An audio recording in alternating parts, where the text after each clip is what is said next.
bonjour à toutes et à tous. Nous sommes ravis de vous accueillir pour ce premier webinaire organisé par Possible. Donc, je me présente rapidement. Jean-Louis Crabos, Prisme Environnement, dont j'accompagne Possible dans son développement depuis sa création en août dernier, sur les aspects de développement des partenariats et de structuration aussi de l'activité en termes de qualité. Je vais donner la parole à mes deux collègues afin qu'ils se présentent. Bonjour, donc Olivier Atteya, je suis professeur à l'NCJ à Bordeaux, travaillant sur les pollutions depuis un certain nombre d'années. Et on a donc démarré cette cellule de transfert il y a maintenant un peu moins d'une année. C'est animé par... Bonjour, Elicia Verardo, donc je suis la responsable opérationnelle de la cellule de transfert Possible. Merci. Donc, avant de rentrer dans le sujet d'aujourd'hui, à savoir le prélèvement ciblé, quelques mots de Possible. Donc, Possible, en fait, est un des pôles d'activité de ce qui est réellement, au sens statutaire, la cellule de transfert, à savoir GE Transfert, qui était le même issu du laboratoire Géoressources et Environnement de l'NCJ, donc école qui fait partie de Bordeaux INP.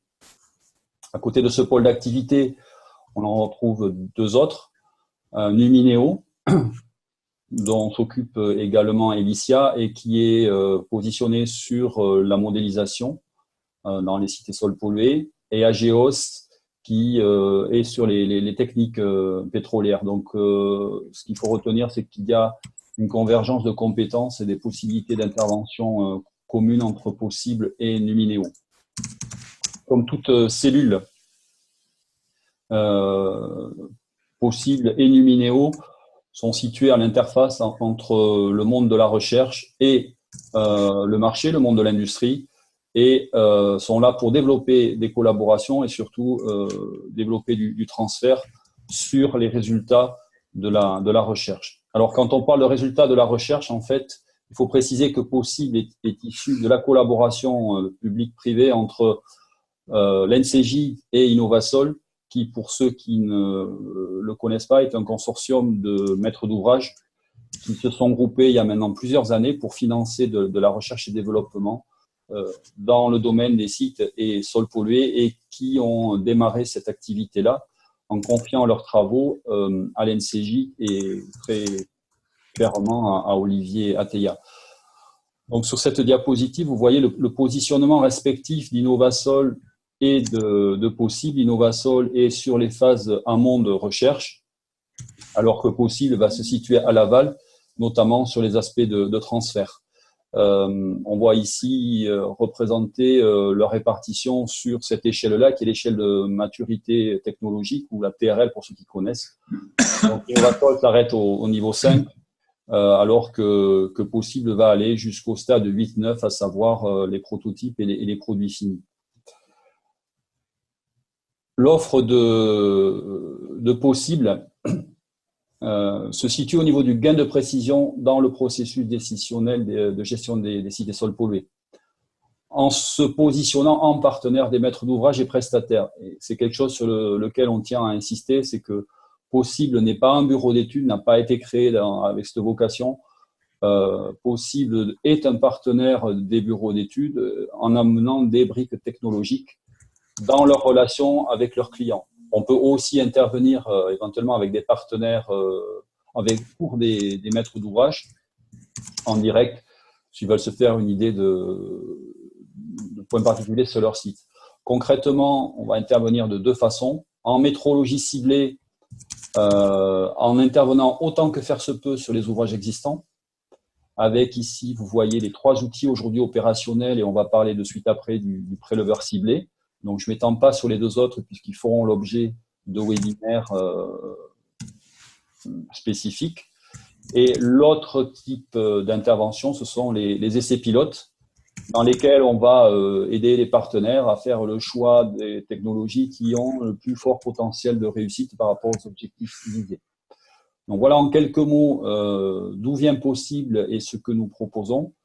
Et je vais arrêter mon partage d'écran et donner la main à Olivier pour qu'il vous présente le préleveur. De la même façon, vous pouvez d'ores et déjà, via le chat, commencer à réagir ou à poser vos questions pour la discussion qui viendra après.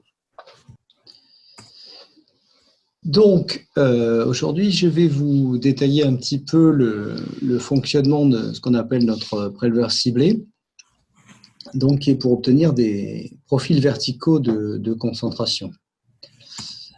Alors, le point de départ, c'est que sur la plupart des sites pollués, on a une distribution verticale hétérogène de la contamination. Vous avez un exemple ici, où l'on voit que on peut avoir verticalement des concentrations très très différentes. Alors pourquoi c'est important? Parce que si on ne tient pas compte de cette distribution verticale, on va avoir des biais à la fois dans l'estimation des risques aval, mais aussi dans l'estimation des risques pour la volatilisation. Et surtout, dans les techniques de traitement et de réhabilitation, il est de toute façon très intéressant de pouvoir localiser la pollution. Par ailleurs, et en parallèle, cette significativité de la variation verticale a déjà été notée dans un certain nombre de normes. Vous avez des exemples ici sur le nombre d'échantillonnage des eaux souterraines. On voit que évidemment, il y a une demande d'étudier l'hétérogénéité à la fois horizontale, mais aussi verticale. De la même manière, dans le dernier texte de la réglementation sur les sites et sols pollués, on a une localisation des pollutions et aussi une description horizontale et verticale. Donc, il y a une demande dans ce domaine. Alors, qu'est-ce qui se fait classiquement, on va dire, sur des sites, on va dire plutôt scientifiques? Ça fait assez longtemps que le problème est connu, donc classiquement, on met en place ce qu'on appelle les piézomètres multiniveaux, avec des techniques assez différentes, mais qui ont pour point commun d'avoir des portions d'aquifères isolées dans lesquelles on peut pomper en étant sûr de ne pas contaminer l'échantillon avec de l'eau qui proviendrait d'un autre horizon. Ce type de distribution est justifié par un graphique. Alors, il y en a beaucoup, des graphiques de ce style-là, mais vous voyez ici un exemple où l'on voit bien la variation très rapide verticalement de la contamination. Donc, il est important d'avoir plusieurs puits dans un système multiniveau. Maintenant, évidemment, ça coûte beaucoup plus cher. Alors, même si sur un certain nombre de sites, maintenant aux États-Unis, c'est devenu plus courant, la situation la plus classique en France, c'est d'avoir un seul piézomètre qui est crépiné sur toute l'épaisseur mouillée.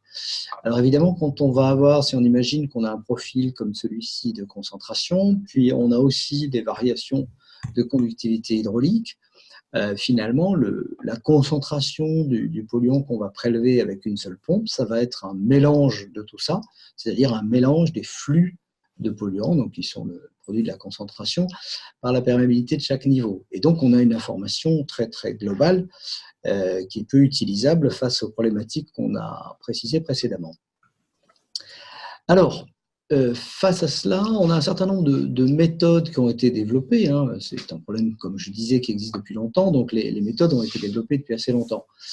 Ce qui existe, on a deux grands types de méthodes. On a les méthodes dynamiques, où on va avoir des pompages entre paquets ou joints, des obturateurs, ou éventuellement aussi des pompes multiples. Il y a des techniques où on met plusieurs pompes qui permettent donc de pomper en face d'un certain niveau. Et en méthode passive, on a soit des échantillonneurs instantanés, par exemple le Baylor ou le Snap Sampler, des choses comme ça, très rapides.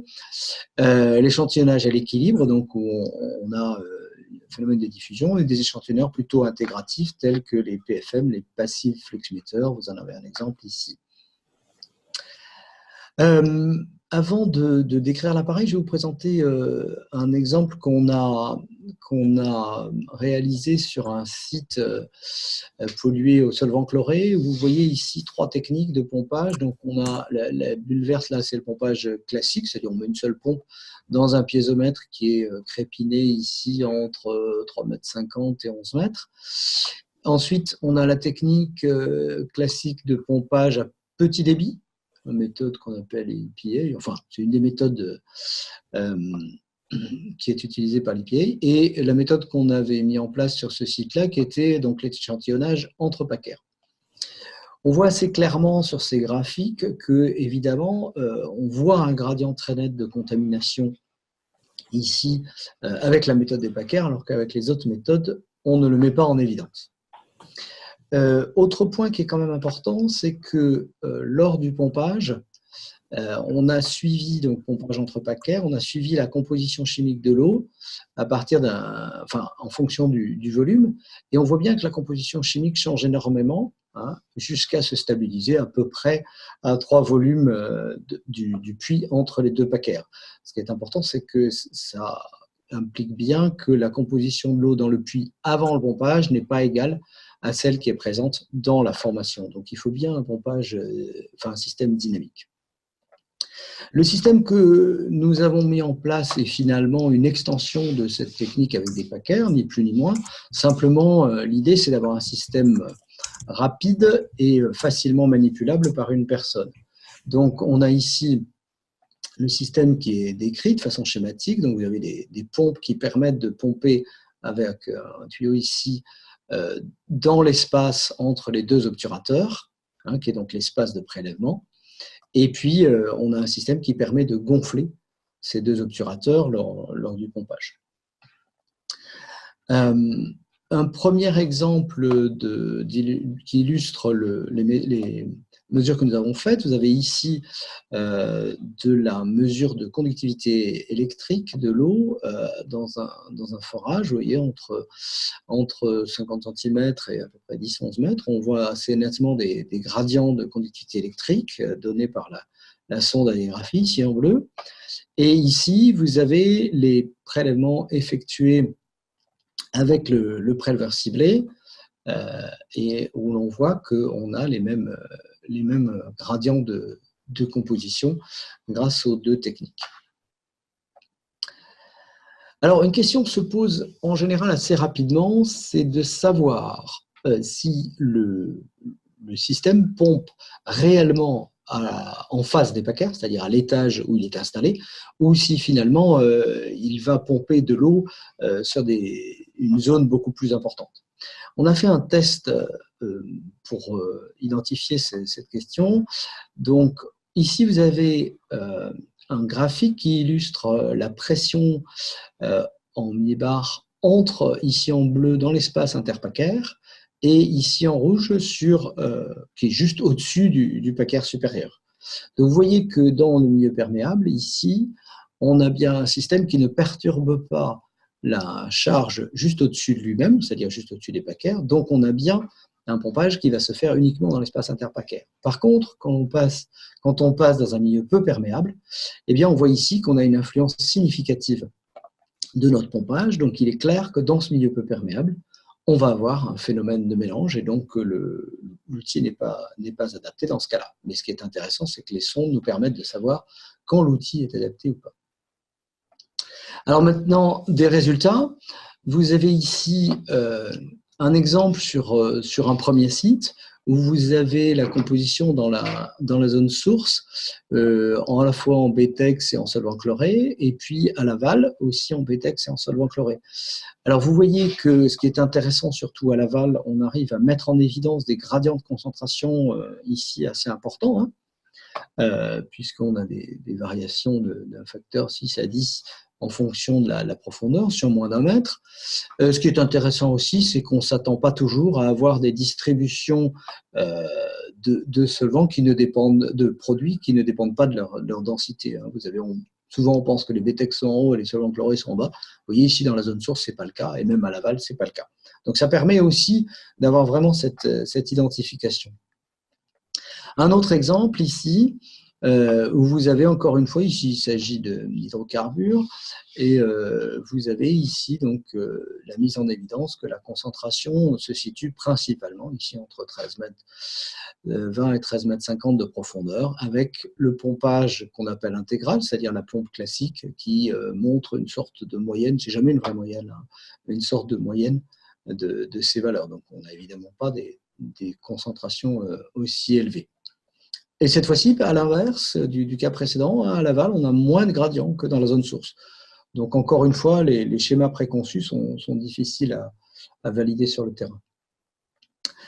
Maintenant, ce qui est important, parce que c'est pour ça qu'on a développé l'outil, hein, c'est de voir le temps qu'on met à prélever, puisqu'il ne faut pas que ça soit un prélèvement trop long. Donc, vous avez des exemples ici, donc sur 3 sites différents, le nombre de piézomètres, l'épaisseur mouillée. Ça, c'est le nombre d'horizons qui ont été prélevés par piézomètre. Donc, vous voyez qu'on peut aller à des densités assez importantes, hein. Ici, on a jusqu'à 20 échantillons par piézomètre sur 5-6 mètres de profondeur. Et ce qui donne au total, sur ce site-là, 81 points de prélevés pour 2 jours et demi, ou là, 20 points en une journée, ou 34 points en un jour et demi. Il n'y a pas de relation simple, linéaire, ça dépend des puits, ça dépend de comment fonctionne le système. Et vous voyez qu'on est en fait en temps de prélèvement, on est assez proche d'un temps de prélèvement pour un échantillon classique, le temps de mettre en place une pompe classique. Simplement, évidemment, ce temps se multiplie par le nombre d'échantillons. Alors, on a complété ce préleveur ciblé d'un autre outil qu'on pourra détailler une autre fois, mais dont je voulais préciser rapidement certains éléments.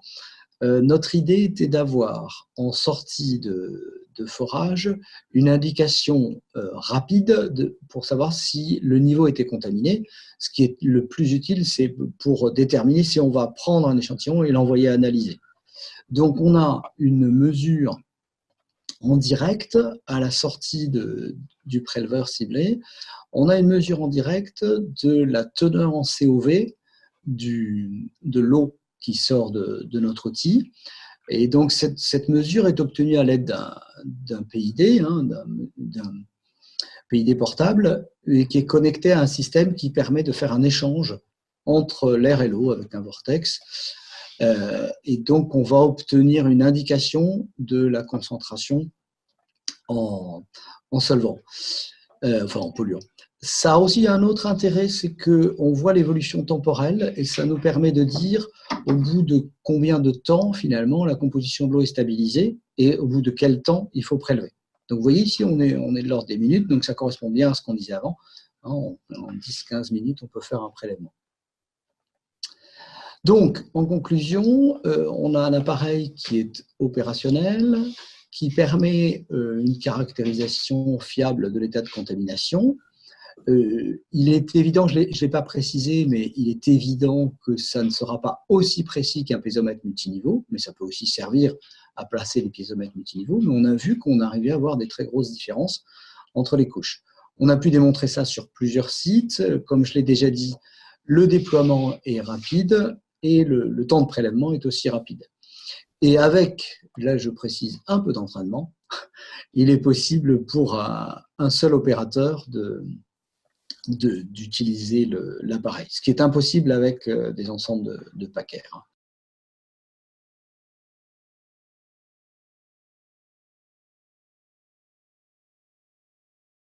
Notre objectif, c'est d'ajouter une brique à la proposition des bureaux d'études et pour être plus précis, au début, l'appareil a été mis au point dans le cadre de la recherche, donc c'est dans le cadre du laboratoire et d'Innovasol.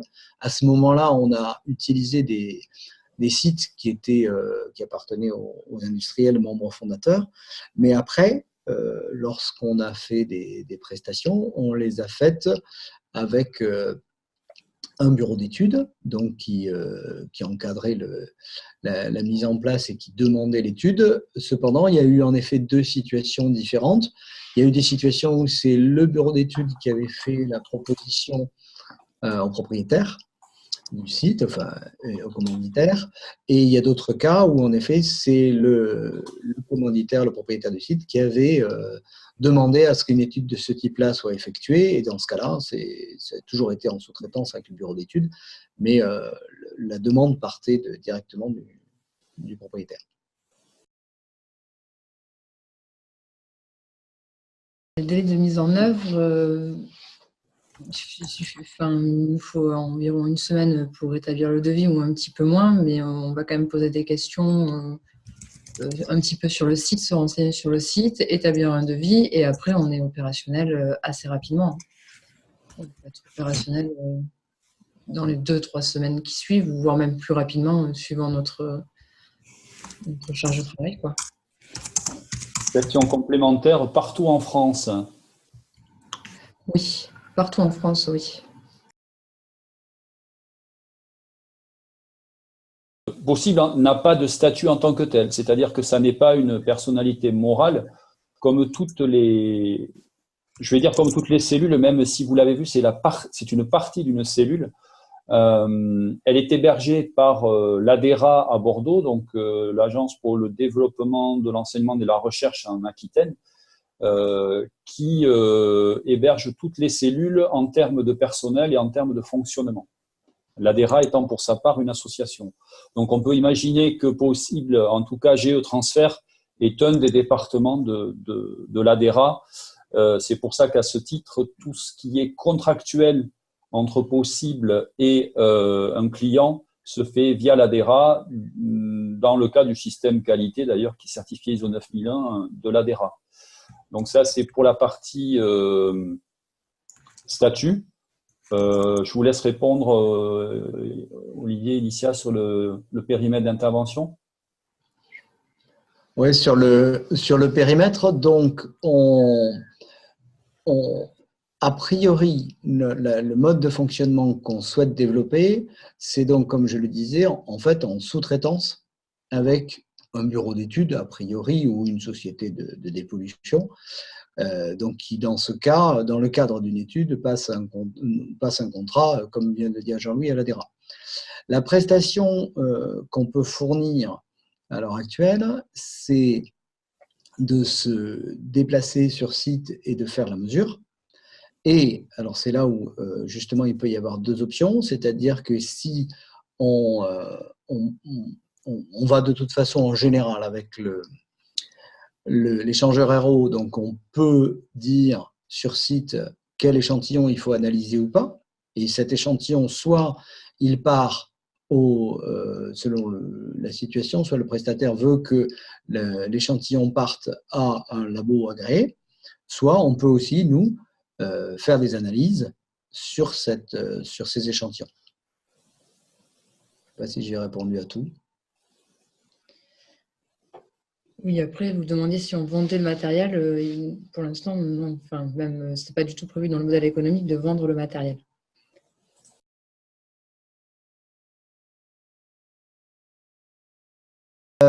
Comme je vous le signalais, en fait, on a pu mettre en évidence que quand on pompait et qu'on était dans un milieu peu perméable, on avait forcément la pompe qui avait tendance à aller chercher de l'eau à différentes profondeurs et pas uniquement à la profondeur située entre les paquets. Il est évident que cet effet va être encore plus prononcé si on a un massif filtrant qui, dans les milieux peu perméables, va servir de canal, en quelque sorte, de milieu transmissif. Donc, on a fait une comparaison avec entre deux outils. L'outil que je vous ai présenté qui a une seule pompe dans l'espace interpaquaire. Et un autre outil qui a cette fois-ci 3 pompes, c'est-à-dire une pompe dans l'espace interpaquaire, une pompe en dessous et une pompe en dessus. L'idée étant qu'avec ce système de 3 pompes, on va conduire à un écoulement beaucoup plus horizontal de l'eau à proximité du forage. Et vous pouvez voir que sur le graphique de gauche et de droite, alors on a ici le pompage intégral, donc ça n'a pas été effectué à la même date, mais on voit que le pompage intégral donne les mêmes résultats, là, ici, en concentration de chlorure de vinyle, DCE, TCE. Cependant, si on compare, alors, ils ne sont pas exactement à la même profondeur, on a essayé de mettre les profondeurs l'une en face de l'autre. Vous voyez que si on a une seule pompe, en fait, dans un milieu peu perméable, je précise bien, hein, c'est-à-dire un milieu où on va avoir une réaction des sondes en dessus et en dessous, on voit que le massif filtrant conduit à un mélange, puisqu'on a à peu près les mêmes concentrations que sur l'échantillon intégral. À l'inverse, quand on a mis en place les 3 pompes, on voit que cette fois-ci, non seulement on voit un gradient très net de concentration, mais en plus, les concentrations deviennent plus élevées, elles sont supérieures à celles du pompage intégral, donc démontrant ainsi qu'on est capable, avec ce système-là, de réellement pomper dans les milieux peu perméables.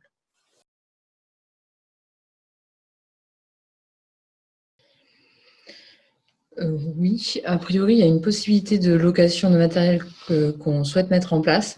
Après, ça accompagnera forcément d'une formation à l'utilisation du matériel. Et d'une maintenance aussi des appareils, c'est-à-dire que c'est un système où il doit y avoir des allers-retours pour qu'on puisse être sûr que l'appareil est dans les meilleures conditions de fonctionnement. Oui, sur la durée de la location, il y a une maintenance de prévue aussi sur l'appareil. Le but de ce type de proposition, c'est d'une part de donner accès à l'outil dans des cas où, pour des raisons liées à la logistique, ça n'a pas tellement de sens que nous, on se déplace, donc on ne souhaite pas freiner le développement de l'utilisation de l'outil. En revanche, on souhaite garder une maîtrise de la qualité d'utilisation et de la qualité de l'outil lui-même. Donc c'est pour ça qu'est prévue une formation d'une part, et d'autre part, si la location est sur la durée, une maintenance régulière où nous, on s'assure que l'outil reste dans un niveau de qualité qui est celui qu'on veut lui maintenir.